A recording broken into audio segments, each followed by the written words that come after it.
Dubai Islamic Bank sees record 9-month growth, and Riyadh hosts its Future Investment Initiative Conference. You're watching The Daily Brief with Forbes. I'm Ramia Faraj. Dubai Islamic Bank saw its highest ever 9-month growth, driven by rising core revenues and sustained lower impairments. DIB says net profit during the period ending September 30th reached $1.1 billion, a 34% increase from the same period last year. Total income rose 10% year-on-year to $2.7 billion. Net operating profit went up 6% to $1.5 billion. DIB's impairment charges continue to decline, registering $408.4 million compared to $598.9 million in the previous year. Hundreds of CEOs and finance moguls are in Riyadh for the Future Investment Initiative Conference, often referred to as the Davos in the desert. CEOs, policymakers, investors, and entrepreneurs are discussing the role of the business sector and investments in the future of technology, healthcare, food security, environment, and more. On day one, Nobel laureates discussed sustainable solutions to meet the basic needs of the world's population. Tomorrow's New Energy Economy Summit will discuss the financing sector and the global economy. Saudi Arabia's non-oil exports, including re-exports, jumped 16.6% to $7.13 billion in the 12 months ending August 31st, driven by solid gains in output and new orders. Non-oil imports rose 20% to $16.23 billion. Merchandise exports rose 49.1% to $35.58 billion in August from the same month last year.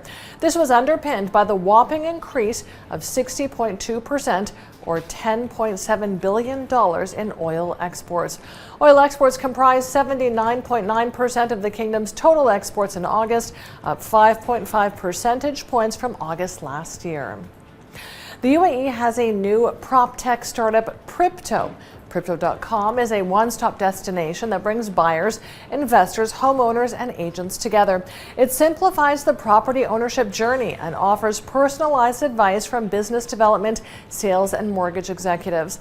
The fully digital portal features a dedicated dashboard.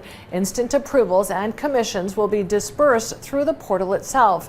Crypto will provide services for mortgage, equity release, buyouts, rent now, pay later, fractional ownership, and other concepts in future.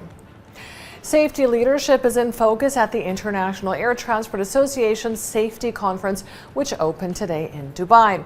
IATA says safety begins at the top, and aviation executives need to demonstrate safety leadership and a strong commitment to a positive safety culture, and then ensure that vision is conveyed across the entire organization. IATA says this is critical to ensuring continued high levels of safety as the industry emerges from the turbulence and disruption of the last 2 years and demand for air travel accelerates. General Motors confirmed its full-year financial forecast today despite a challenging environment, saying consumer demand remains strong. The big U.S. automaker scored a 37% jump in Q3 profits to $3.3 billion, bolstered by strong vehicle pricing in a market with historically low auto inventories. Revenues jumped 56% to $41.9 billion. Let's take a look now at today's Forbes RealTime Billionaires ranking. It tracks the daily ups and downs of the world's richest people. Our biggest losers today are all Chinese, starting with the e-commerce mogul Colin Zheng Huang, down $5.1 billion with net worth of $15.7 billion. Our second biggest loser today is Tencent's Ma Huateng, down $2.6 billion with net wealth of $23.9 billion. And our third place loser is bottled water billionaire Zhong Shanshan, down $2.1 billion with net wealth of $59.7 billion. Check out our website and our social media for all of the latest Billionaires news.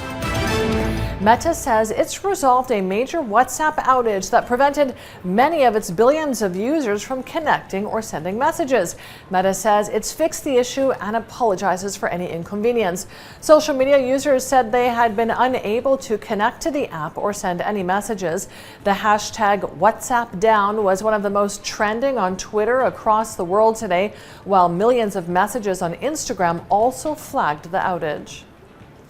And Adidas is ending its partnership with Kanye West after a series of anti-Semitic outbursts by the controversial rapper. The German sportswear brand said recent comments by West, also known as Ye, were unacceptable, hateful, and dangerous. It said after a thorough review, the company has taken the decision to terminate the partnership with Ye immediately. I'm Ramia Faraj. This is the Daily Brief. Thanks for watching.